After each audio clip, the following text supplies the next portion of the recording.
In the beginning, I used tapping as a part of the treatment methodology, but I found that the tapping was really one step removed from what the real causal source of problems are, and discovered that it was really the subconscious mind that was controlling what was going on in our life, and both in our mind, our emotions, our body, our spirit, just throughout, virtually across the board.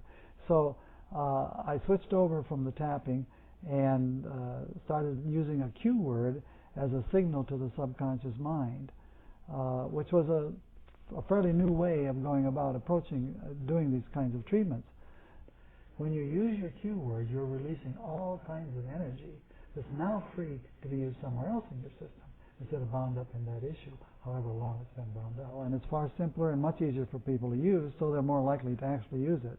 We're going to do one treatment for every thought, feeling, attitude, belief, imagination, and every other problem that you have about or toward yourself and toward that issue. No matter what it is or when it got established, we're going to treat it all at once now. Use your cue for that. Okay. I'm getting all sorts of bodily sensations. I just got this release down the back of my head and neck. Wonderful. Emotional shifts do take place very often, and they're quite clear indicators that some problem has been resolved, or at least very largely resolved. Where my head just feels like it's unlocking and my brain is just letting go. So now you have a cue word. What have you chosen? Let's go rock. Rock? That's good. Okay. So if you just say that out loud for that problem of not being willing to know what it is to be a man and to be a man. Rock. Okay. I'm willing to know what a man is and to be a man. I'm willing to know what a man is and to be a man. And now that test's very strong, which means it's saying yes.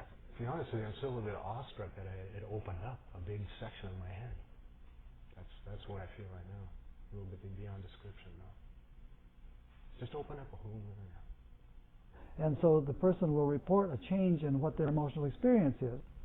I feel like this grief has lifted, that it's gone, that anger is gone too. The tension is gone, they don't feel angry anymore, they become indifferent to this thing that they were very angry at or very afraid of. All of a sudden they have a hard time even thinking about it now and remembering it because it doesn't demand their attention anymore. I'm sort of more in my body, and I'm a little bit more connected to some subconscious inner place, and at that place there are not a lot of words. But that's a very good indicator sometimes that progress is being made in treatment. I feel good. I have a tear in my eye.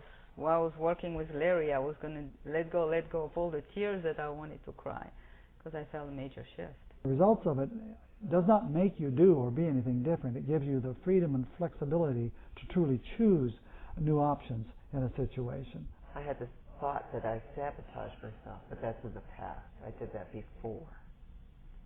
I don't have to do that any longer.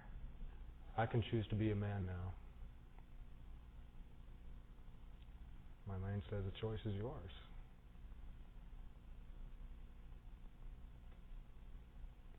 Good stuff. Thanks again. You're welcome. Serves you right. Contrary to popular opinion. Yeah.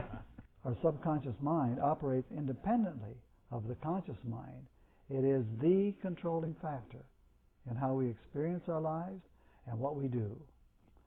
And then when we hit a brick wall in our progress, no matter how hard we try or how hard we push or what method or technique we might use or what therapy we might get or what self-help book we read, it isn't our effort that's the problem.